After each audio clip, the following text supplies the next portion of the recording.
Hello viewers, welcome back to our channel. আশা কৰো আপোনালোকে সবে ভালে আছে। আজি এই ভিডিওটো বনোৱাৰ মূল উদ্দেশ্যটো হ'ল যে আমাৰ বিটিআৰ এলপিইউপি মেৰিট লিষ্ট লৈ। সো আজি আমাৰ বিটিআৰ এলপিইউপি ৰিক্ৰুটমেন্ট একদম লাষ্ট পৰ্যায়ত আহি পৰিছে, কিন্তু এতিয়ালৈকে আমাৰ যে মেৰিট লিষ্ট কিবা খবৰ এতিয়ালৈকে এটো আহা নাই বা ফাইনাল সিউৰিটিটো এতিয়ালৈকে আহা নাই। বিগত কেইদিন ধৰি যে নিউজৰ কন্ট্ৰভাৰ্সিলৈ বহুত এটা প্ৰবলেমৰ সৃষ্টি হৈছে, এটোৰ লগত আমি সবে বিগত আছো। আমি সকলোৱে জানো যে নিউজৰ এডত লৈ এটা বহুত কন্ট্ৰভাৰ্সি বা প্ৰবলেমৰ সৃষ্টি হৈছে। সো আৰু যেহেতু বিটিআৰ কোড অফ কন্ডাক্ট বেছি দিন নাই, সো গভৰ্নমেন্ট কি কৰিব এতিয়া কি হ'ব আমাৰ দেখাৰ কথা হ'ব, কাৰণ বহুত ষ্টুডেন্ট বহুত দিন ধৰি কি কৰিছে মেৰিট লিষ্টত হিয়তৰ নাম আহিব বুলি বহুত দিন ধৰি ওয়েট কৰি আছে। মিনিমাম 20 দিনৰ ওপৰত হৈ গল আমি এটোকে ওয়েট কৰি আছো।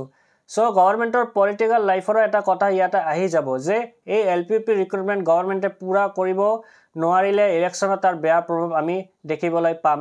সো মোৰ হিচাপত গভৰ্নমেন্ট তাৰ পলিটিক্যাল ব্যাকগ্ৰাউন্ডটো লাষ্ট স্টেজত আহি বেয়া নকৰে, কাৰণ সো মেৰিট লিষ্ট দিয়াৰ কাৰণে গভৰ্নমেন্টে চেষ্টা কৰিব। মোৰ আশা কৰি আছো যে আজি অথবা অহাকালিৰ ভিতৰত আমাৰ যে মেৰিট লিষ্ট অহাৰ ফুল চান্স আছে। আৰু গভৰ্নমেন্টে এটা নোটিস জাৰি কৰিছে যে এইটো নোটিসত আছিল যে গভৰ্নমেন্ট 23 পৰা 25 আগষ্টৰ ভিতৰত তাৰ যিবিলাক কাম পেন্ডিং আছে হেতু ফিনিশ কৰিব। সো আমি সবে আশাবাদী যে এই পেন্ডিং কামৰ ভিতৰত আমাৰ এলপিইউপি কামটো হোমাই আছে।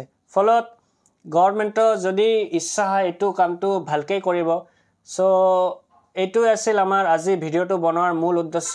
আশা কৰো আপোনালোকে ভিডিওটো পৰা নিজৰ মাইন্ডত যে প্ৰবলেম ক্ৰিয়েট হৈছে এটো ফিনিশ কৰিব পাৰিলে। তো লাষ্ট লৈকে আমাৰ ভিডিওটো যদি আপোনালোকৰ ভাল লাগে আপোনালোকে মোৰ চেনেলটো লাইক কৰিব, শেয়াৰ কৰিব আৰু মোষ্টলি সাবস্ক্ৰাইব কৰিব। Thank U.